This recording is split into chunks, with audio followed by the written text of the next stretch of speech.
Assalamu alaikum wa rahmatullahi wa barakatuh. Hörmәтле тамашачылар, Хызур ТВ телеканалында хәерле сәгатьтә тапшыруын башлыйбыз. Сезнең белән мин Резидә Салахова. Бүген студиябызда кунакта журналист, Татар радиосының баш мөхәррире Айваз Садыров. Assalamu alaikum, Айваз. Ва алейкум ассалам, Резидә. Барлык тыңлаучыларга хәерле тәүлекнең вакыты. Ва алейкум ассалам. Тыңлаучылар дисең, сине радиода өйрәнгәнчә. Күрәсеңә миндәге әлеге стереотип фикерләү, һәр вакытта үземнең тамашачыны мине күбрәк тыңлый дип аңлау, кайракытта тамашачыга да тыңлаучы дип эндәштерә. Ләкин бүген сине күрәләр дә. Шуңа күрә барлык тамашачыларга исәнмесез. Ва алейкум ассалам. Айваз, син үзеңне һәр вакыт бик горурланып, мин Арча егете дип телгә аласың. Данлыклы Кышкар мәдрәсәсендә авылыгыздан, Кышкар авылыннан бары тик 3 кенә кеше тәмамлаган шушы мәдрәсәне һәм шушы 3 кешенең икесе синең туганың икән, синең бабаң һәм аның энекәше, шулай бит, Гали бабаң һәм аның энесе Хади. Бу хакта синең тупланган мәгълүматларың бармы? Әйдә сөйләшик әле шул турыда. Монда горурланмаслык та түгел. Беренчедән, шушы Арча дигән якны телгә алсак, билгеле безнең бик күп шәхесләр, бик күп язучылар, шагыйрьләр, Әйдә Тукайның үзен генә дә монда без исемлекнең башына куйык. Шушы яктан чыкканлыктан, шушы җирлек белән бәйле булуым, шушы як егете булуым, әлбәттә, миндә территориаль горурлык уята. Ләкин тумышың белән син Казаннан дип. Тумыш буенча паспортта минем Казан шәһәре диелгән. Мин Казан шәһәрендә 6 яшькә кадәр яшәгәнмен һәм шушы яшьтә мин Кышкар авылына күченеп кайтам гаилә белән. Соңрак Арчаның үзенә китәргә туры килә. Ләкин барыбер дә кайберләр бәлки шәһәр малае булу белән күбрәк горурланса, мин үземне хәтта туым буенча Казанлык булсам да Алмалай дип әйтергә тырышам. Әлбәттә, биографияны мин беренчедә яшермим. Төпченә башласалар, мин Казаннан икәнен әйтәм, ләкин беренче чиратта мин Арча егете Алмалай дип күкрәк кагам. Һәм әлбәттә, менә шушы гаилә тарихына килсәк, һәрбер үзен хөрмәт иткән кеше, үзенең нәселен хөрмәт иткән кеше, милләтен, халкын хөрмәт иткән кеше, ул әлбәттә ниндидер үткән заманга экскурс ясыйдыр. Һәм кызыксынулары, эзләнүләре әлбәттә аның тарих битләрен актаруга китерәдер. Мин үземне хөрмәт итүче буларак, беренче чиратта үземне һәм үземнең киләчәкне, әйтик, матур күрүче кеше буларак, бик зур бәя бирәм үземнең тарихка, нәселгә. Һәм син әйтүеңчә 100%-ның 66-сы минем династияга эләгә икән. Бу чиратта бабайларның икесе дә шунда укуын исәпкә алсак, бу минем өчен зур горурлык. Чөнки Кышкар мәдрәсәсе данлыклы, һәрбер тарихчы, һәрбер дин һәм милләт аспектларын өйрәнүче кеше, кызыксынучы кеше бу хакта белә. Бөтен дөнья, бөтен Россия күләм танылган мәдрәсәдә безнең династияның изе калган икән, мин моңа шатмын. Искә төшерәбез без шул Габдулла Тукайның әтисе Мөхәммәд Гарифны, ул да шушы мәдрәсәне тәмамлаган, мулла бит инде. Аннан хәзер искә төшергән урыймы? Шушы җирдә калай. Шуңа күрә әле шуңа өстәп, әле мин үзем дә шушы мәчет мәдрәсәдә шәкерт булып йөрүемне исәпкә алсак, монда шушы рухи, дини, милли бәйлелек тә барлыкка килә. Чөнки әле мин үскән вакытта, нәкъ мин үскән вакытта, аны яңадан торгыздылар, аны мәчет рәвешенә янәдән керттеләр. Чөнки бик озак еллар буе ул җимер хәлдә иде. Мин аның ачылышына эләктем, балачагым ачылышына эләкте. Әле мин анда шәкерт дисәм дә инде безнең анда дини дәресләр алып барылмады, ләкин балаларны безнең имамыбыз Мәсгуд хәзрәт җыеп дин нигезләрен өйрәтә иде. Элегрәк син үзеңнең дингә бәйлелегеңне алай бик ачып салмыйдың кебек. Бу шулай сер итеп сакланырга тиеш дип саныйсыңмы? Беләсеңме, кеше бит ул үзгәрергә мөмкин. Ниндидер үзенең карашлары белән, үзенең позициясе белән, хәтта үзенең фикерләрен чыгарырга ярыймы, ярамыймы икәнлеген дә үзендән инде контроль бирергә мөмкин. Менә бу чиракта мин бик озак вакыт публикага чыгармаска тырыштым дип әйтик инде. Шушы дини карашымны бер сәбәп белән. Чөнки үзем тулысынча барлык дини нигезләрне үтәмичә, мин халык каршында мин диндә дип әйтүне кулай күрмәдем. Чөнки миңа һәр вакытта да төртеп күрсәтергә мөмкиннәр иде. Әйтик, мәсәлән, мин әле вакытта 5 вакыт намазны укымыйдым һәм мәчетләргә йөргәнемне күрсәтсәм, миңа халыкның хакы да бар иде. Нигә син үзең диндә икән күрсәтәсең, ә үзең 5 вакыт укымыйсың? Яисә калган тагын берничә үтәлеп бетмәгән өлешләре булырга мөмкин. Яисә үтәргә ярамаган өлешләрне күрәләр дә төртеп күрсәтергә мөмкин. Бу беренчедән. Икенчедән, риядан булуын теләмәдем. Билгеле, диндә күрсәтеп эшләргә ярамый. Һәм бүгенге көндә дә менә шушы азмы-күпме публикага чыгара башлавым, әлеге карашымны мин хәзер әйтәм. Һәм әлеге көндә дә саклык белән генә чыгарга тырышам. Ләкин халыкка үрнәк, халыкка ниндидер бәлки дәгъват буларак чыгыш ясавымны аңлап, мин моннан үземне тыймыйм да. Бәлки хәзер ниндидер бер кичкенә адымнар белән бәлки мин зурайтырмын да. Чөнки билгеле, шулай ук диндә чакыру, дәгъват кылу ул савап, хәтта фарыз гамәл дияргә дә була. Син халыкка динне аңлатырга тиеш, халыкка динне чакырырга тиеш. Безнең публик кеше буларак безнең зур инструментларыбыз бар. Бүгенге көндә социаль челтәрләрне инструмент дип карарга була. Нигә әле аны кулланмаска? Ләкин шул ук вакытта үзеңә зур контроль кирәк. Әйтәм бит, мин моны бер үк кеше каршында рушылатып әйткән показуха булуын теләмим. Бу шундый бик нечкә момент. Моны ике якны ничектер туры китереп алып бара кирәк. Чөнки шул социаль челтәрләрдә без күрәбез, күп кенә җырчыларның менә ураза тутам дигән буласың, син 5 вакыт намазыңны укыйсыңмы соң, ул бит укымаган очракта ураза туту дөрес түгел, имеш, ул кабул ителми дип бик күп язалар инде, шәхсән минем танышларыма да. Сиңа да алай язучылар булды инде димәк. Уман сиңа булгалады. Аны аңлаган кеше аңлап яза. Әйтик, мәсәлән, сокланабыз. Син безгә үрнәк дип язырга мөмкин. Кайбер кеше язырга мөмкин дидер тискәре мизгел. Мин һәр вакытта да җавап бирергә тырышам андый хәбәрләргә. Әйтик, мәсәлән, безнең арада аңлашылмаучанлык булмасын өчен. Негатив булса да, мин аны аңлатырга тырышам. Менә үрнәк буларак кабул итүчеләр күбрәк булу миндә киресенчә уята. Тагы да халыкка менә шушы үрнәк булу теләген. Исламга якынаюга нинди сәбәп булды, сәбәпче? Беләсезме, якынаю дигәнне минем әбинең шул дингә бик якын булуын исәп тотсак, мин кичкенәдән күреп үстем. Минем дәвәни әтинең әнисе була инде бу, Фәлия.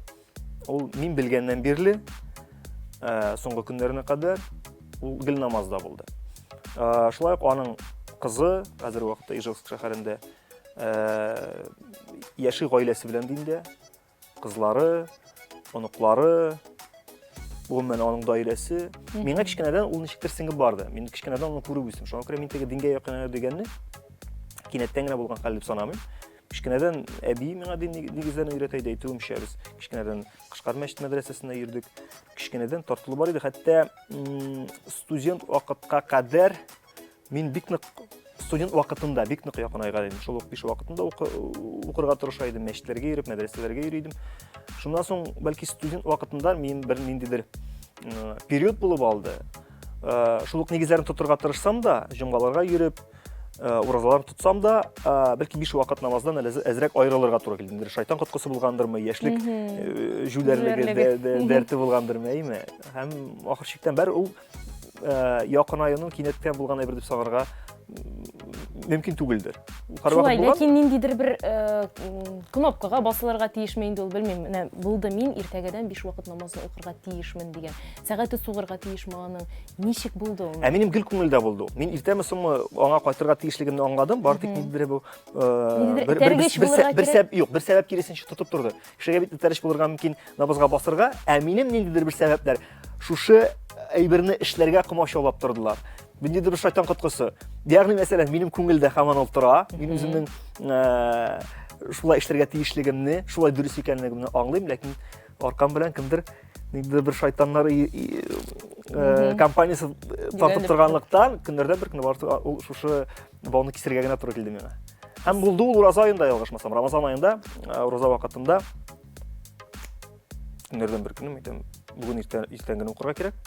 Бүгін кішкене естуны құрға керек дедім де, шуңа кетті.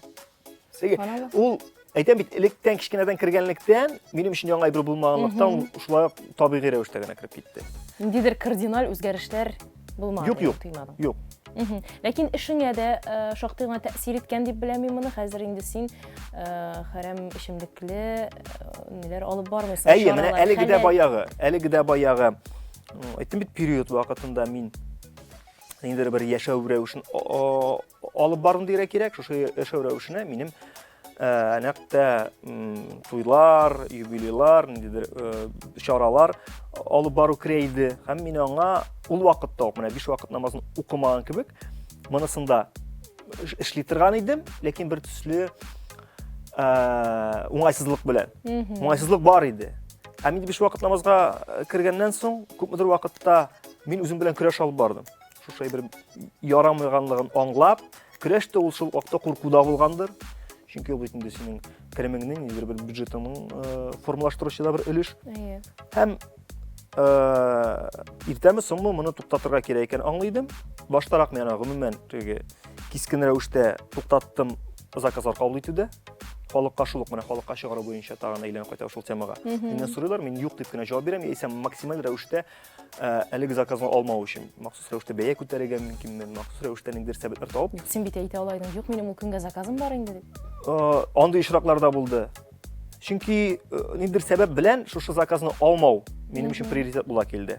Ләкин шул ук вакытта менә хәләл чараларны, аракысыз, хәмерсез чараларны алу турында да мин бер пиар эш алып бармадым. Күрсәтмәдем үземне. Шундый бер период барлыкка килде. Бәйрәмнәр дә юк, чөнки мин алардан отказ бирәм. Шул вакытта яңалар да килми, чөнки мин әле халыкка да бу хакта әйтмәдем. Һәм көннәрдән бер көнне, ялгышмасам, Марсель Әхмәдуллин белән сөйләшкәннән соң, мин инде моның күпмедер дәрәҗәдә бер халыкка сөйрән салырга кирәк икәнен аңладым. Ләкин шул вакытта тыйнаклык белән. Менә мин һәр вакытта да хәтта нинди генә банкет булмасын, чара булмасын, мин беренче чиратта үземне куя торган идем нәкътә сәхнә кешесе буларак, телевидение, радио кешесе буларак һәм банкет өлешен ул ниндидер бер теге эшкә шәхескә кагылмый торган икенче пландагы калган бер өлкә генә иде минем өчен. Әгәр дә минем Instagramны эсэс калган социаль челтәрләрне игътибар белән күрсәтеп баручылар, игътибар иткәннәр бардыр. Мин калган алып баручылар кебек, калган күп алып баручылар дип әйтик инде. Үземә реклама ясамый торган идем. Һәм моңа сәбәп әйтәм бит, сәбәп шунда мин үземне беренче рәвештә ниндидер шушы сәхнә иҗат радио белән бәйле кеше итеп күрәм. Мин аңлыйм, бар банкет алып баручылар арасында 100% шушы өлкә белән шөгыльләнүчеләр, аларның ул тулы эше, алар үзенә реклама ясыйлар. Бар ике якны алып баручылар, шул ук җырчы, телевидение, радиода алып баручы һәм шул вакытта рекламасын ясый. Мин берсен дә гаеп итеп карамыйм, һәрбер кеше үзенә керем булдыруның, үзенең имиджын булдыруның үз чарасын күрә. Ләкин мин ничектер үземнең карашым буенча менә бу банкет юбилей өлешен ниндидер бик кычкырып йөрисем килмәгән өлкәгә. Ни өчен ул түбән эшме ул синең өчен? Ни өчен алай? Минем өчен белмим, ничектер менә шундый формалашкан бер фикер бар миндә. Мин аның белән шулай ук көрәшәмдер бәлки, әйеме? Икесен катнаштыруны публикага дип әйтәм инде. Мин бик дөрес гамәл дип күрмим. Бар тик шунда гына. Һәм сиңа конкрет заказ белән чыкканда да, сиңа банкет алып баручы буларак түгел, алып баручы буларак, сине хөрмәт иткән шәхес буларак шөгыльләре күпкә уңайлырак. Чөнки син анда үзеңне менә мин әйбәт алып барам дип аңлатырга тиеш булмаячаксың. Сиңа инде ышаналар, сине күргәннәр, синең конкрет образың беләләр, без сине күрәсебез килә мөрәҗәгать итәләр, шул вакытта син үстен каласың, әле син хәтта бу очракта үзең ниндидер шартлар куя аласың. Калган очракта син әле Ярарга тырышачаксың. Демәк, син күпмедер дәрәҗәдә авторитетыңның төшүеннән куркасың. Мин авторитет дип атамыйм аны. Мин авторитет дип атамыйм. Бары тик үземне позицияләүнең күренеше дип кенә атыйм. Позиция, менә минем позиция әйтик, мәсәлән, радиода баш мөхәррир, авторлык программасын алып баручы, телевидениедә, сәхнәдә алып баручы, бу минем позиция. Һәм ул позицияга яки ул позицияны алыштырырлык, яки ул позиция белән бер тигез балырлык банкетлар алып баручысы буларак та теге 100% кабул итүләрен теләмим. Ярар, менә син хәзер хәләл чаралар гына алып барасың, шушы карарыңны бөтен кеше дә кабул итә алдымы синең әйләнә тирәңдәге? Беләсеңме, бу очракта ниндидер кабул итмәү дигән әйбер булмады. Без Аллага шөкер шундый чорда яшибез. Киресенчә, менә аяк акыл, сәламәт яшәү рәвеше, рухи дөрес яшәү рәвеше киресенчә сакланып кабул ителә. Булды шундый чорлар, моннан бәлки бер 10 ел элек булгандыр әйме шундый чорлар. Бу өлкәне сайлаучыларга бәлки чыннан да ниндидер аңлашылмаучанлык белән караганнардыр. Кешегә акланырга туры килгәндер, яисә ничек яшәргә туры килгәндер калган даирәдән әйме. Хәзер киресенчә соклану гына һәм мин белгән барлык кешеләр миңа шулай ук соклану билгесен күрсәттеләр. Берсенең генә дә нишлисең син, нигә кирәк ул сиңа дип әйтүче булмады. Ярар. Айваз әйтәре, яшь буынга үрнәкне кем күрсәтергә тиеш һәм ничек итеп күрсәтергә шушы үрнәкне? Бер көнне бер радиостанциядә шундый әңгәмә алып бардылар. Хәзер искә төшерә алмыйм мин аны. Кайсы радиостанция нинди программа булгандыр. Хәзер яшь буын өлкәннәргә үрнәк күрсәтә торган чор җитте дигән бер фикер яңгырады анда. Менә хәзер уйлап карадым, чөнки хәзер шундый заманга килеп төртелдек без, әйме? Җиттек. Zaman белән идарә итә яшьләр һәм яшь белемле кешеләр. Бу гомум алганда, бу бәлки куркынычрак яңгырыдыр. Без хәзер технологиялар заманында яшибез. Билгеле технологияларны яшьләр тизрәк үзләштерә. Һәм олылар хәзер иярә шушы технологиягә. Тәҗрибә дигән нәрсә бар бит. Тәҗрибә дигән әйбер безнең хәзерге заман контекстында ул бик тиз искерә торган әйбер. Кеше гомер буе әйтик, мәсәлән, инженерияның бер төрен өйрәнергә мөмкин. Көннәрдән бер көнне, бер ел эчендә әйтик, мәсәлән, технология алышына, аның инженериясы гомер буе 50 ел буе туплаган тәҗрибәсе берәүгә дә кирәк булмаска мөмкин. Бу бит инде глобаль мәсьәлә. Хәзер эшсезлек каян килә, робототехника, роботлаштыру бара, әйме, ниндидер социальләштерү бара. Шуңа күрә тәҗрибә ул шундый күп сорау тудыра торган мәсьәлә миңа калса. Һәм әйдә әйләнеп кайтсак үрнәккә, нинди генә технологиялар барлыкка килмәсен, ничек җәелмәсен, барыбер дә үзгәрешсез терминнар кала бит, әйме, әхлакый яктан, тәрбияви яктан, кешелек сыйфатлары буенча, әйме. Бу очракта да ниндидер бер олылар яисә яшьләр үрнәге дигән әйберне әйтеп булмый.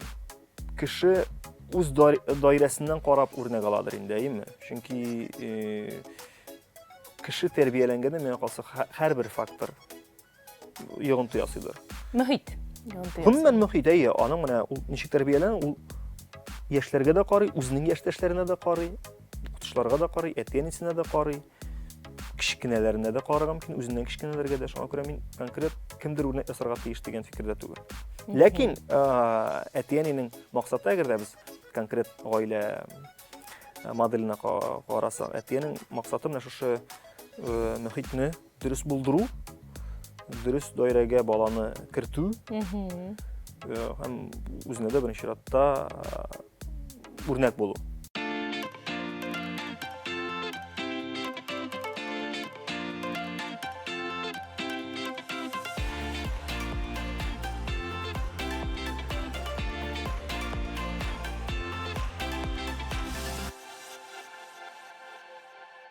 Матурлык синең өчен нәрсә ул? Баналь булыр бәлки.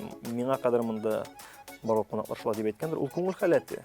Бу күңел халәте хәтта диндә дә, дин ягыннан аңлатсак та бит инде, кешенең ичке халәте ул тышта да чагыла. Әйтик, мәсәлән, эчтә күңеле яхшы икән, аның күзендә нуры була, йөзендә, гамәлендә дип әйтик инде. Шуңа күрә күңел халәте.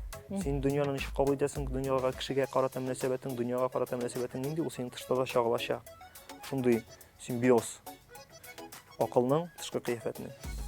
Ләкин барысы да башлана күңел халәтеннән, андагы уйлардан, фикерләрдән, синең булмышыңнан дип әйтик, рухи булмышыңнан.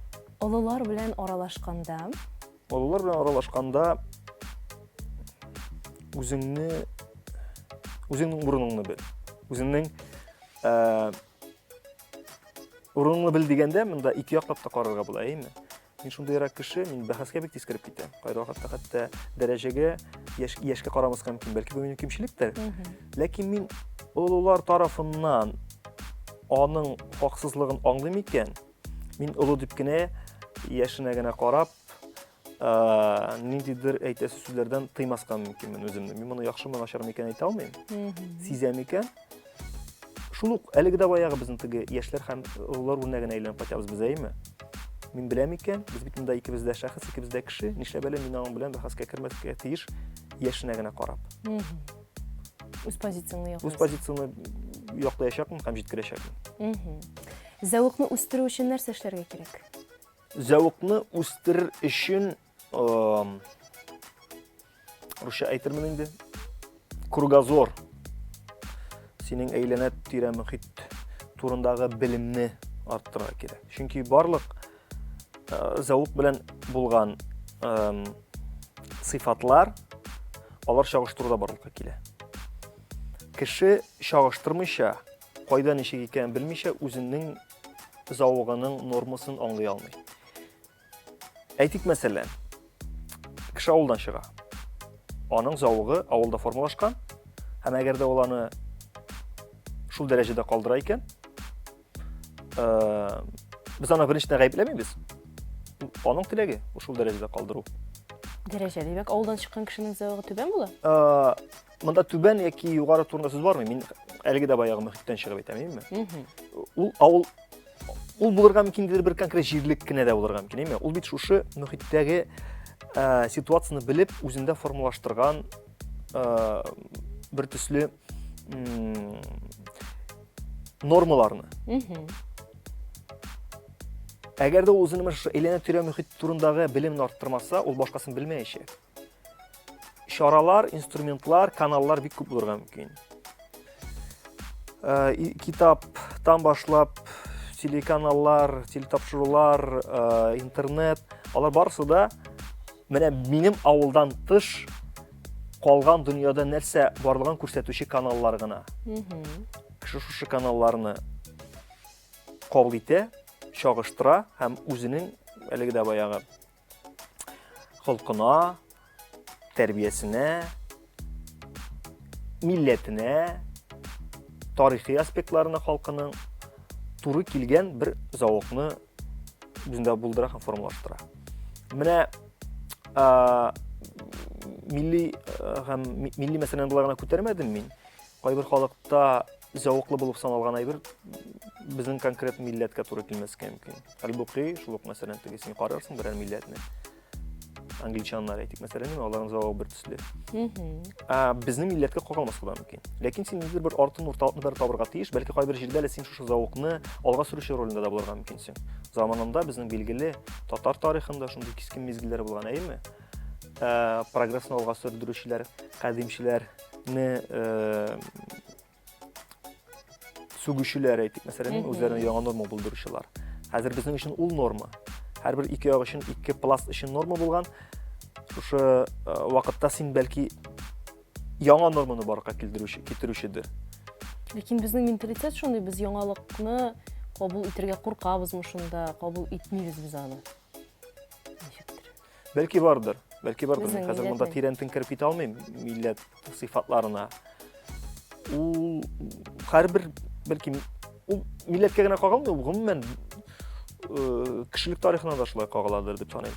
Һәм һәрбер милләттә, һәрбер халыкта, һәрбер эпохада үз новаторы барлыкка килә дә, алыштыра да, һәм ул нормага әйләнә. Чөнки иртәме соңмы барлыкка киләчәк ул. Менә хәзер бәлки куркып торсалар да, бүген бер-ике новаторның сүзе үтмәсә, иртәгә үзгәрәчәк, берсегөнгә үзгәрәчәк. Аның вакыты гына, вакыт мәсьәләсе генә монда. Зәйтмешли 10 ел элек хәләл чаралар гына алып барам дию ничектер яңалык кебек тоелса, гаеп итсәләр, бүген инде ул норма. Ая, синең өеңдә шәхси китапханәңдә барлыгын беләбез, китап яратучы кеше икәнен дә беләбез. Менә китап яратмаучылар белән синең берәр уртак нәрсә булырга мөмкинме? Әллә инде сөйләшеп торырга сүз дә юкмы? Сез мине хәзер махсус рәвештә шушы интерьерга утыртып куйдыгызмы? Юк, монда бөтен кеше шушы интерьерга утыра. Беләсеңме, бу очракта китап әлеге дә баягы синең әйләнә-тирә мөхитне кабул итүне өйрәнүнең бер инструменты гына бит ул. Китап укымаучы әле ул интеллектуаль яктан бай булмаган кеше дигән сүз түгел. Интеллектуаль һәм ниндидер анализ ягыннан. Интеллектуаль кайбер шундый кешеләр бар, гомерендә бер китап укымаган, ләкин алар белән аралашу уңайлы. Алар белән аралашу җиңел. Аларның беренчедән үзләренең анализ аппараты яхшы эшләйме? Ул башка каналлардан мәгълүмат ала. Ул хәтта менә сөйләшеп торгандан гына тыңлап кына да ниндидер бер фикер алырга мөмкин. Бар меңләгән китап укып та эш фикер әйтә алмаган кеше. Ул бәлки фикере бик байдыр аның. Ул аны бар тик җиткерә алмау белән синең каршыда шулай ук ниндидер бер уңайлы әңгәмәдәш булмый. Шуңа күрә бу очракта мин китап укый яки укымый дигән сенс аша карамыйм аралашуга. Бу сезнең әлбәттә уртак сөйләшер өчен бер сәбәп булып китә ала. Яисә нидер бер гарант булып тора ала әлеге кешенең азмы күпме интеллектуаль яктан бай булуын. Ләкин әйтеп узуымча, китапны күрсәткеч түгел. Әйе, менә минем Илназ Гарипов дигән якын дустым, ул китапны бик укырга яратмый, ләкин ул менә YouTube тагы документаль фильмнар, ниндидер тарихи фильмнарны бик карарга ярата һәм мин аның белән хәтта кайсы бер китапларны су кебек эчкән кешеләргә караганда да аның белән аралашуны кулай күрәм. Чөнки ул мәгълүматны шулай кабул итә. Әлбәттә ниндидер нәфис ягы булырга мөмкин, әйме китапның. Китап бит сиңа яисә нәфис әдәбият укып ниндидер укый ягын үстерсә, ниндидер нон-фикшн китапларын укып синең интеллектуаль якны үстерергә мөмкин, әйме? Нәфис якында кеше бит әле китаптан гына түгел. Ул аны кинофильмнардан алырга мөмкин. Ләкин әйтеп узуымча, китап укуны барыбер мин дөресрәге тиешле бер гамәл итеп күрер идем. Тиешле гамәл итеп күрер идем. Мин аны кешегә мөнәсәбәтне үзгәртергә мөмкин булган инструмент итеп күрмим. Укыйсың, укымыйсың, минем сиңа карата мөнәсәбәт үзгәрми. Кеше буларак, шәхес буларак, сөйләшүче кеше буларак минем белән. Ләкин китап укый дигән галочка һәрберсе кешедә булырга тиеш дип саныйм. Син дә кайчан уянды бу мәхәббәт? Бу гаиләдән киләме? Гаиләдәндер, чөнки мин әле хәтерлим, авылда әти мин 3нче классларда укыганда микән, библиотекада барлык китапларны укып бетердем, мин синең яшьтә дип әйткәнен әле хәтерлим. Синең дә әтидән калышмаска тырыштың. Бу әтидән калышмау түгел, ул бит бу очракта нинди генә үрнәк булмасын кеше, әгәр син күңелеңдә ятмый икән, син аны эшләмәячәксең бит инде. Шулай инде куштылар дип кенә. Әйе, шуңа күрә бу күрәсең нинди нәселдән килгән бер. Минем шул нәселгә килгәндә, әлеге дә баягы бабайларны искә алсак, әйме? Мәдрәсә тәмамлаган кешеләр һәм Садир бабайны карасак та, ул шактый гыйлемле кеше булган. Хәтта авылда бердән-бер дип әйтик инде. Улларын мәдрәсәдә белем билергә кирәклеген фикергә килгән кеше, әлбәттә ул гыйлемнең мәгънәсен аңлаган, кирәклеген аңлаган. Шуңа күрә нәселдән дә килгән бер өлеш дип саныйм. Шулай. Әти ягына килсәк, әни ягына килсәк, әни ягы минем күбрәк ниндидер хис һәм поэзия өлкәсе шулай ук якын иткән кеше. Чөнки әнинең дә сөйләгәнен беләм мин.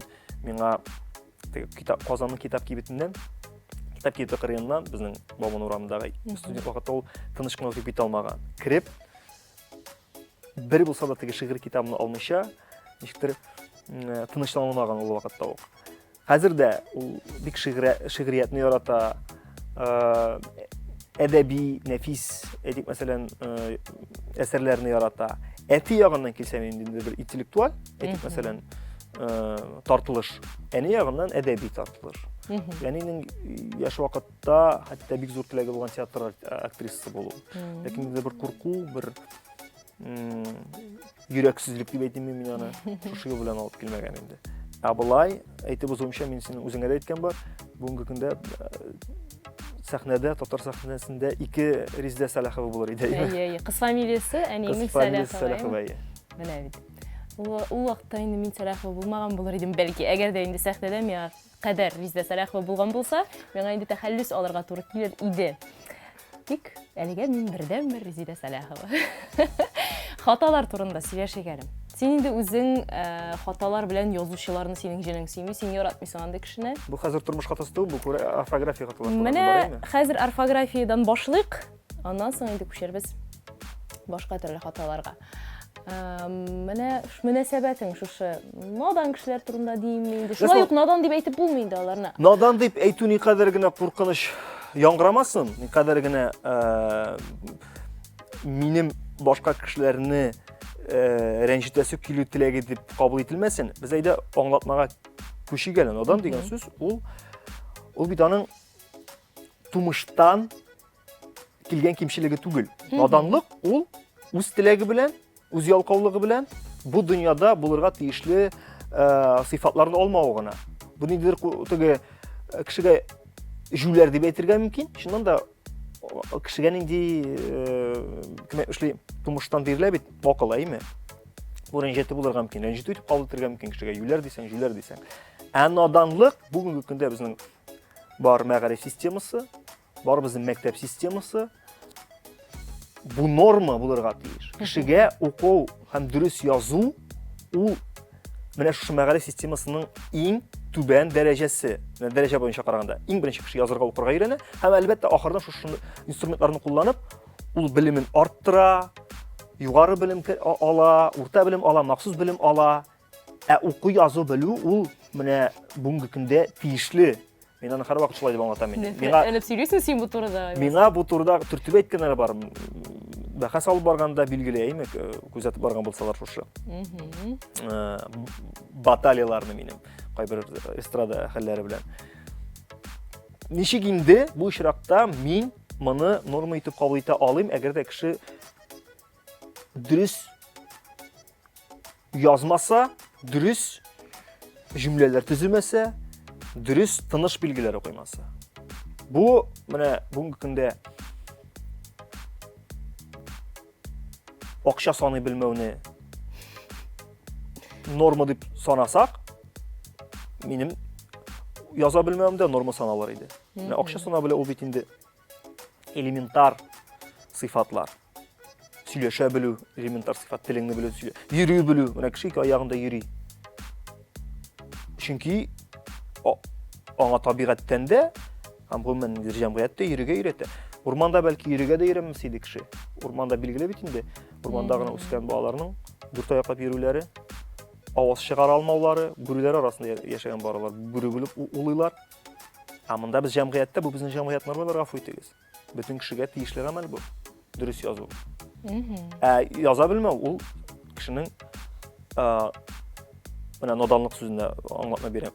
Тагы бер катка батланып, ул аның ялкаулыгы, ул аның үзен һәм калганнарны хөрмәт итмәү. Үзен беренче чиратта. Бәйе. Башка хаталарга күчсәк, ләкин шулай да игътибарсызлык белән синең дә хаталарың бар.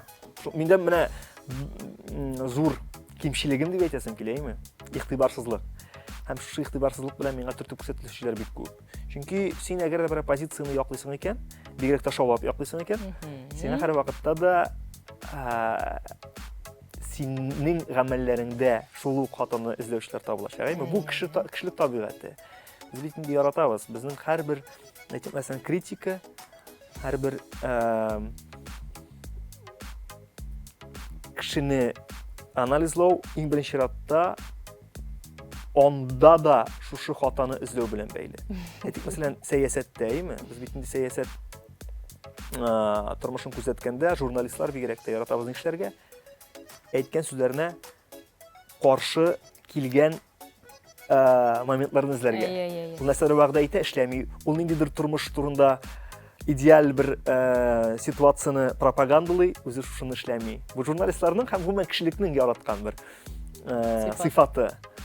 Монда да менә шушы кимчилегем мине еш кына шушы кимчилекне тапкан кеше картында кызартырга мәҗбүр итә. Чөнки бу игътибарсызлык. Соң шул кимчилегеңне белә торып, син кат-кат тикшереп чыкмыйсыңмы постларыңны? Мин китап язган кешеләр белән аралашкан бар. Нинди контекстта? Кемнеңдер миңа китап кемдер бүләк итә, мин әле китапны укып чыгам да, бу кешегә хәтта кичкенә генә әсәрендә булса да бер унлап хата төртүп күрсәтәм үзем. Әлеге кешенең аңлатмасы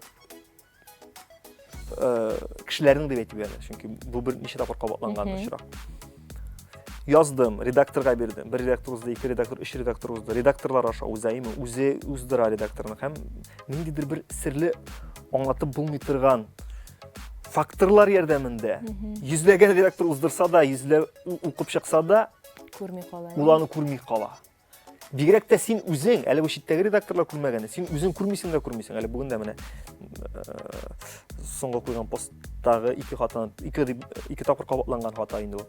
Яисә дигән сүзне мин язганмын, яисә. Читәме машиналы рәвештә килеп туган хата ул. Ягъни яисә икәнлеген аны Көнкү ашык дигән. Көнкү ашык яисә. Андый вакытта ничек язаларсың? Менә хата җибәргәнсең фәлән дип. Мин инде үзем берәрсендә, берәр танышымда хата күрсәм, мин тиз генә директорга язам. Берәр акыллы баш язганчы ачу белән тиз генә төзәтеп куй, менә шушы сүзеңдә хата киткән дип язам. Күбесе шулай эшли. Күбесе Шулай шулай эшли. эшли. Ул адекват кешенең гамәледер инде. Чөнки кемдер язырга мөмкин аны комментарийлар рәвешендә дә. Әйе. Төрттереп язырга мөмкин инде. Күп кеше адекват аңлап яза. Аның адекват язганы бит инде аның шулай ук интеллект ягыннан дөрес уйлый дип фикерләргә була әле шу турында. Аның комментарийга язылганы күрмичә дә калган хатасын. Шуңа күрә комментарийларда язылмый да ул. Аннан соң игътибарсызлык белән җибәргән хата белән наданлык белән җибәргән хатаның аермасы бар инде. Мәсәлән, шул ук яисә дә хәрефләр анашуны һәм һәйкәл сүзен х белән язу, монда инде аңлашыла, һәйкәлнең х белән язылганын белми икән бу шәхес дигән фикер туа. Ә менә инде каядыр хәрефләр төшеп калу, хәрефләр урыннары белән алмашу, монда инде игътибарсызлык икән аңлашыла. Адекват кеше буларак син бит инде сиземлисең. Кешенең әлеге хатта наданлык белән туганмы, яисә Менә шуны әйтмәкче игътибарсызлык беләнме? Шуңа күрә бу очракта татар теле укытучысын күз алдына китерик. Ул билгене киметмәс иде дип саныйм. Хәлбуки мин шушы татар теле укытучысы булсам, мин шушы аерманы сизеп, укучыга билгене киметмәс идем. Ләкин минус куярым. Мин куярым. Кабатланса, кабатланса, монда инде сөйләшүне әзрәк кенә икенче юнәлешкә үзгәртергә була. Хәзер инде тормыштагы хаталар турында сөйләшик. Бүгенге фикерләвең белән, бүгенге аң белемнәрең белән артка борылып карасак, менә бу гамәлем хата булган икән минем дигән чакларың бармы? Көн сайын. Кеше үзгәрүчән һәм бу мин әйткән генә сүз түгел. Бик күп кешеләрнең шәхесләрнең дип әйтим әле, сүзләрендә ахыр узган тормышына бәя биргәндә мондый сүзләрне ишетергә туры килә. Һәм кешенең үзгәрүчәнлеге аркасында башкаларның менә моңа туртып күрсәтүе шулай ук кабул ителергә тиеш дип саныйм. Хәзер аңлатам җөмләсе буенча. Кеше үзгәрүчәнлеге аркасында фикерен, позициясын үзгәртә икән, аңа узган гомеренең шушы позициясын төртеп күрсәтсәләр, бу дөрес түгел. Чөнки ул үзгәргән, ул яңа юнәлеш саллаган, ул яңа позиция, яхшы якка бигрәк тә үзгәрсә, яхшы якка үзгәрсә. Үткән тормышындагы нидер кимчелеге хата өчен төртеп күрсәтергә ярамый. Ләкин үзең әйтмешли, журналист буларак син бит шулай эшлисең. Шулай эшләргә яратасың журналист һөнәрең буенча. Үзең әйттең син аны. Менә мәсәлән, берәр шәхес берәр фикер бүген шулай дип әйткән икән, былтыр бит алай. Булар икесе икәйбер. Синең бар гражданлык позицияң. Булай дип әйт, гражданлык түгел, хәтта вәкаләтле позицияң, вәкаләтле антларың, вәкаләтле халыкка ышандырган сүзләрең. Бу очракта син конкрет бер вазифаны үтәүче кеше буларак, халыкка хезмәт итүче буларак, син аны үтәргә тиеш, син аны әлбәттә күпме генә вакыт узса да, син сүз биргәнсең икән, син шушы гамәлеңне тормышка ашырырга тиеш. Мин хәзер әйтәм, үзеңнең тормышыңдагы менә тормышка карата карашларың үзгәрүчәнлеген әйтәм. Шуңа күрә кеше яшь бара, шулай ук ниндидер бер тормыш тәҗрибәсен ала, үзгәртә ала үзенең фикерен, Һәм әгәр дә ул үзгәрмәсә, прогресс та булмас иде. Сүздә юк, 18 яшьлек Айваз белән 28 яшьлек Айваз аерыла. Кыйммәтләр дә аерылырга мөмкин. Тормыш кыйммәтләре. Шуңа күрә миндә ул көн саен ниндидер бер яңа үзгәреш сизелә. Иртән торам да мин, әйтик мәсәлән, кинәттән минем үткән тормыштагы бер хәзерге халәткә туры килмәгән фикерем уяна да. Һәм мин шушы фикер белән хәзер килешмәгәнлегемне аңлыйм. Ягъни мәсәлән, ул кинәт кенә барлыкка килми ул. Мин бары тик кинәт кенә аның шулай икәнлеген аңлыйм. Ул күпмедер 10 ел эчендә үзгәргән булырга мөмкин. Мин бары тик үземә бу турыда ачыктан-ачык әйтмәгән генә булып чыгам. Ә көннәрдән бер көнне икесен чагыштырам да, тукта, мин үзгәргәнмен икән дип, инде үземә тәгәр раслап. Хиссе туламы шул вакытта? Юк, ул көнне хиссе шулай ук тумый. Ул көнне хиссе туып син нәрсә эшли аласың. Шулай ук мин әйткән сүзләр түгел. Бүтән шкалаларга яртып торган сүз, ул көнне син бер нәрсә алмыйсың. Ниндидер бер алга таба сиңа шул ук тырмага басмас өчен бер сабак булып тора ул. Әле анда да сабаклыкның гарантиясе юк. Чөнки кеше 100 тапкыр бер тырмага басырга мөмкин. Ә булай бу көне дөрес санамыйм. Ярар. Иң мөһиме алда хаталар булмасын, Алла бирсә. Булса да гафу итәрлек булсын. Чөнки нәрсә диләр? Гафу Аллаһтан. Гафу Аллаһтан һәм гафу үтенергә туры килгән гамәлләр кылмаска иде дип әйтәләр бит менә шуннан да. Ахырдан гафу үтенергә туры килмәсен, иң мөһиме. Максатчанлык турында сөйләшик әле. Бу сыйфат инде миңа калса синдә кичкенәдән бар, максатчанлык. Ләкин әйт әле, нинди юл белән бармас идең син тәгаен менә максатыңа? Русча әйтермен тагын фразаны нәме? Цель оправдывает средства. Макиавелли, мәкемәле безнең. Бу юлны сайламас идем. Теләсә, кайсы инструментларны кулланып, үзең куйган максатка ирешергә ярый дигән фикер иң ялгышы. Син һәр вакытта да үзеңнең максатыңа ирешкәндә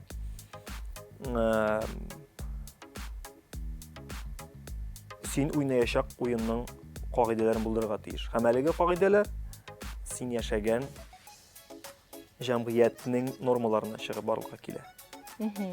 Мәсәлән, шул баналь әйберләр бит инде, әйме? Баналь әйбер, нидер әхлакый, этик нормалар. Аларны гомум яшәгәндә дә үтеп чыгарга ярамаганны, максатка ирешкәндә бигрәк тә үтеп чыгарга ярамый. Чөнки менә үкенү дигәнне, бәлки менә бу бер үкенү тудырырга мөмкин синдә күпмер вакыттан соң. Бу күнүнең менә шушы ягы бар икән, аңа мин сиңа башта җавап биргәндә уйлап бетермәгәнмен. Син ярамаган асылларны кулланып конкрет максатка ирешәчәксең икән, син аның бары ахырдан рәхәтен татымаячаксың дип саныйм. Ярар. Тәнкыйтькә тагын күчсәк, син инде үзең шәп итеп тәнкыйтьлисең, төрттерәсең. Хәтта безнең социаль челтәрләрдә дә күрәбез, дусларыңа, коллегаларыңа карата бигрәк тә алар үпкәләмиләрме синең тәнкыйтеңә? Бу шулай ук менә дусларның аралашу модели дип саныйм. Дус кеше, шуңа күрә дус кеше, синең даирәң, синең белән аралашучы кешеләр аны аңларга тиеш. Кимчилеген дә әйтә аласың син аның, шуңа күрә син дус. Мактапта әйтә аласың син аны, бәлки әле кимчилеген әйтү күбрәк тә буладыр. Гаиләдәге кебек, гаиләдә бит теге балаларына әти-әни мактауга караганда күбрәк шелтәләп тора. Монда да бу шушы модель, аралашу модели, коммуникация модели. Һәм никадәр менә аларның шушы дусларның дип әйтик, элемтәләре мөнәсәбәте бер-берсенә ныклырак, шуның кадәр төрттерүләр дә ашырак була дип саныйм. Һәм гомумән төрттерү, юмор, бу бит инде хәзер юмор дигән темага да кирип китәбез инде, төрттерү беренче чиратта. Ул шулай ук интеллектуаль нидер югарылыкка ирешелгән кеше сыйфаты. Мин һәр вакыт әйтәм бу турыда. Юмор ул дөрес итеп шаяра белү, бирәк тә төрттереп шаяра белү, сатира ул интеллектуаль югары дәрәҗәгә җиткән кеше сыйфаты. Без хәтта тарихта да беләбез, бик күп комик актерлар. сатириклар, алар бик интеллектуаль кеше, алар бик Hadis ben tek akıllı kişiler. Çünkü akıllı kişiler ne bilirler? Sanayım yumurunu tudura alu. Vladimir yumurunu kabul ite alu. Akıllı kişiye verirler. Yumurunu tudura alu. Bik akıllı kişiye verirler. Үзеңне тәнкыйтьлей аласың син? Үзеңә карата син үзеңнән көлә беләсеңме? Білем. Мен шул социаль челтерлерде де ешкына кимнендир күлү белән бер рәттән үземнән дә көлергә яратам. Чөнки bu юморның тагын бер кагыйдәсе. Әгәр син юмор белән шөгыльләнү дип әйтмим инде, чөнки мин конкрет юморист түгел бит, мин бар тик шушы инструментны кулланучы гына. Кулланучы кеше булгансың икән, бигрәк тә син юморист икәнсең, син беренче чиратта үзеңнең калкан итеп үзеңнән көлүне тотырга тиешсең. Әгәр дә син үзеңнән көлмәсәң, көлә белмәсәң, синнән теләсә кайчан, синнән көлгәндә син моңа әзер булмаячаксың. Яисә син үзеңнән алдан көлеп куйсаң, башка кешегә көлергә җирлек бирмәячәксең. Бу бик уңайлы әйбер. Син калганнардан көләсең, үзеңнән дә көләсең дә, сиңа җавап итеп синнән көлә алмыйлар. Шәп. Әйе. Рәхмәт, без берничә мизгелдән дәвам итәрбез Айваз сәхифәбезгә тукталыйк. Даими сәхифәбездә бүген фарызның ни икәненә төшенербез.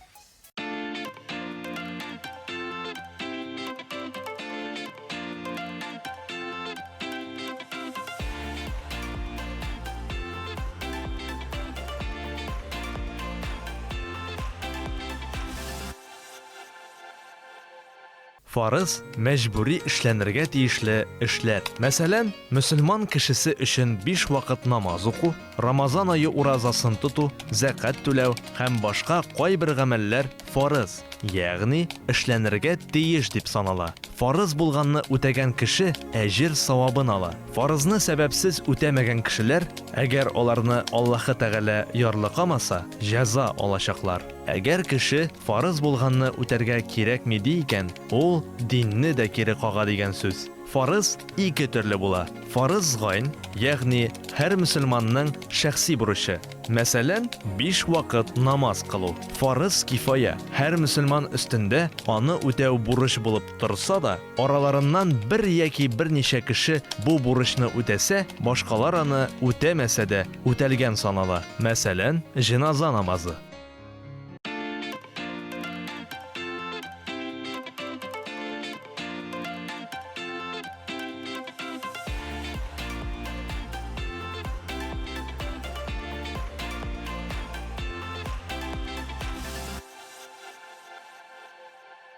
Хөрмәтле тамашачылар, хәерле сәгатьтә тапшыруында кунакта бүген журналист, Татар радиосының баш мөхәррире Айваз Садыров. Айваз, шәхси тормышыңа күчсәк, син үзеңнең булачак хатыныңа, булачак хәләҗефтеңә бик зур таләпләр куясың инде. Ул инде татарчада камил белсен, тыйнакта булсын, тырышта булсын, һәм күп инде алар. Хәтта дус булып йөргән кызыңа син сүзлектә бүләк иткәнең безгә мәгълүм, дөресме бу?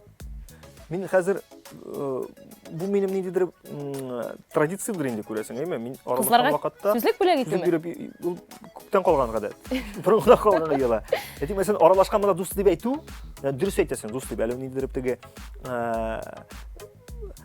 хис белән дус булмаганнарга да, минем белән аралашкан кызларга да, мин егетләргә дә сүзлек Алар биргән. моны ничек кабул итәргә тиешләр? Мин начар сөйләшәм икән дип. Аларның үзләре эшләре инде. Минем ишракта ниндидер бер ихлас хис белән бирәм аны, ихлас теләк белән.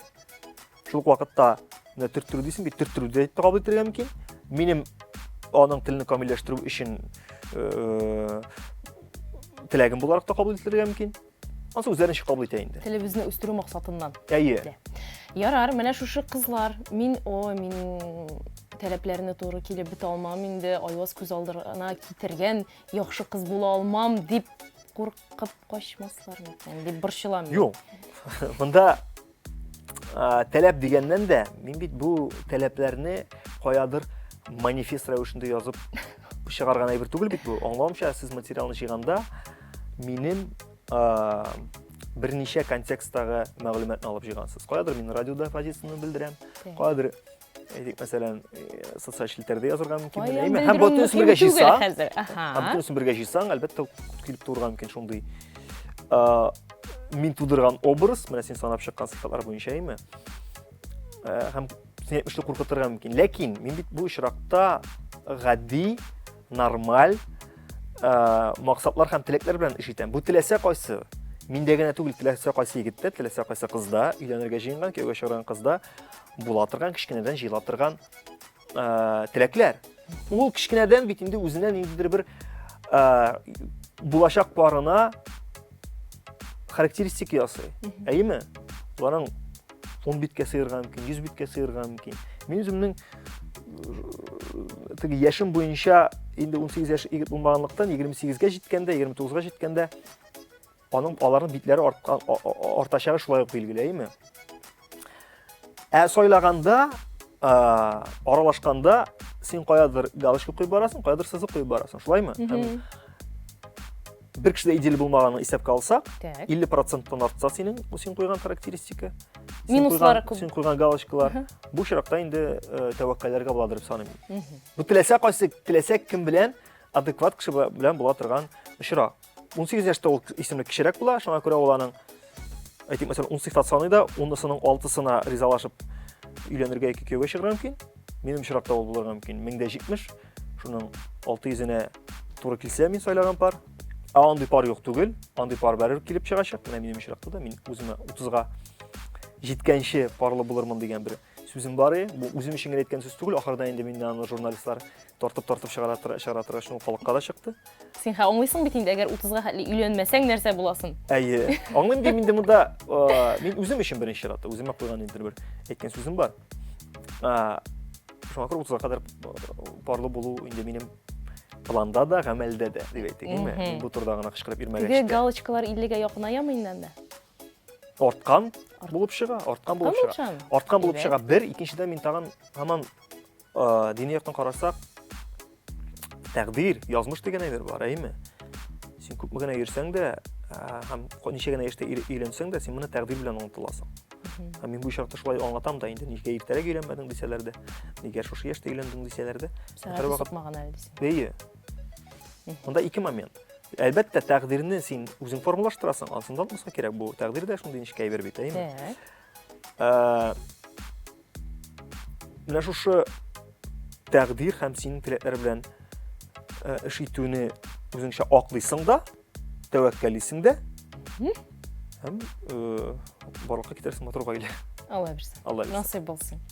Замана ширләренә күчик әле. Нинди замана ширләре бар һәм син кайсы белән урысың дип саныйсың? Замана ширләре дигәндә һәрбер нәрсәне шир итеп кабул итеп була, аны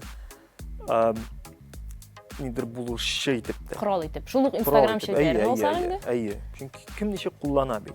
Шир дигән, әйеме? Билгеле булганча борынгыдан шул ук давалауны да артыгын бирсәң, ул агуга әйләнгән. Норма бирсәң, ул әйләнгән давага, даруга. Нинди замана ширләре дисез, әйеме? Монда конкрет ширләрне әйтә алмыйм мин. Бәлки замананың үзенең бер конкрет шире бардыр аны. Менә замана рухы, замана шауқы белән килә торган. Менә бу көндә без билгеле бит инде тел белән, милли аспект белән бәйле кыен якларыбыз бар безнең, әйме? Аны да шулай шир дип санарга була. Бу ничектер бер шаукым булып килә торган бер эпоханың шырның диктовкасы. Берәйбер белән генә бәйле түгел ул. Бүтән дөнья белән бәйле ул. Кешенең фикерләве белән бәйле ул. Без ирешкән технологияларның дәрәҗәсе белән бәйле ул. Гомумән шыр үзе бер шир. Бары тик без я иммунитет булдырабыз үзебездә көрәшә һәм алга таба яшәүне дәвам итәбез. Яисә майя кабиләсе кебек юкка чыгабыз. Безнең милләтне нәрсә көтәдер дип уйлыйсың?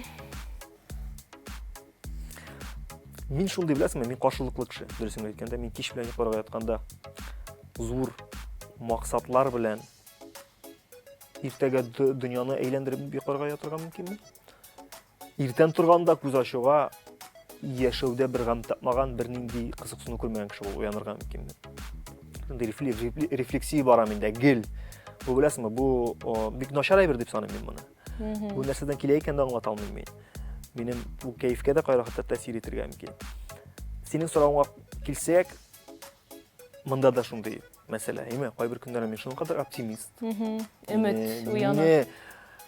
Миллионлаган гаскәр белән куркытсаң да бу оптимизмнан кире кайтарып булмаска мөмкин. Ә кайбер көнне шуңа кадәр пессимист булырга мөмкин. Мин алтын таулары вәгъдә итсәләр дә, безнең кем генә вәгъдә итмәсен, әйме? Нинди ышандырулар бирмәсен безнең милләт белән. Мин шуның кадәр теге пессимистик халәттә булырга мөмкин. Шулай да оптимистлык миндә җиңә чыга инде. Чөнки кая барганлыгын, кешеләрнең фикерләүләрен күреп, халәтнең вакыт үзгәрүчәнлеген күреп, миндә күбрәк оптимистик. Аба дип әйтик, минем әйтик мәсәлән, тәүлекнең вакытларын Бүлеп карасак, бүлсәк, оптимистик уйлар белән уйлаган сәгатьләр күбрәк. Һәм менә нәкъ шул вакытта инде минем конкрет ниндидер гражданлык позицияларым чагыла инде. Публикага дип әйтик, әйме үзем өчен нәрсәдер биргә куярга мөмкин. Пессимист булган вакытта, мен начар демим, пессимистлыкта ул сине кай вакытта кайбер дөрес уйларга китерергә мөмкин. нәрсәдән килә бу? Менә синең шулай бәргәләнүең, бу күңел халәтеннән, күңелең тыныч түгелме синең? Менә күңел тыныч түгел дип әйтергә була, ләкин аңлатмасы бар. Мин һаман да әле тарихка эз булып калырдай гамәлне эшләмәгәнемне аңлыйм.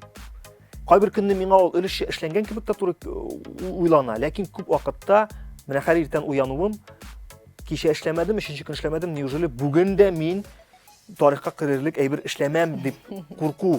Менә шу хис мине һаман әйтәм бит, менә шу рефлексия халәтендә тота. Мин әле үземнең менә шу юнәлешне таба алмаган кебек. Әле дә менә зур эз буларак, зур бер файда буларак калачак гамәлем кайда дигән сорау менә мине һаман борчый. Өйрәнеп, ул алып кайткач, Алла бирсә, син бу сорауга җавап табырсың да, синең күңелең һичшиксез тынычланыр, Алла Бәлки, ул бит әле ул балалар әле минем бер өлеше генә, мин әле үзем өчен җавап бирәм. Алар өчен Шулай. икенче эпоха башланачак, алар өчен икенче төрле җавап бирәчәкмен, ләкин әле мин үземне Юк, милләтебезгә син инде милләтебез тарихын караганда, миңа калса синең инде изең бар. Юк, беләсезме, бу очракта әле мин сизәм каядыр бер теге мактана булмасын, бер зуррак эш Булыр калдырырга әле тиеш. сиңа 30-да юк бит әле, Айват. Һичшиксез булыр әле бөтен тормыш алда. Амин, амин. Сиңа шундый якты киләчәк теләп, уңышлар теләп, саубуллашабыз синең Бик белән. зур рәхмәт. Бик зур рәхмәт чакыруыгызга һәм вакытта сезгә дә уңышлар. Шундый матур тапшыруларыгыз белән сөендерегез халыкны. Рәхмәт. Исән сау, бик зур эзләр калдырган насыйп итсен. Амин. Һәр барчабызга да яшәсен телебез, яшәсен милләтебез, исән сау булыгыз.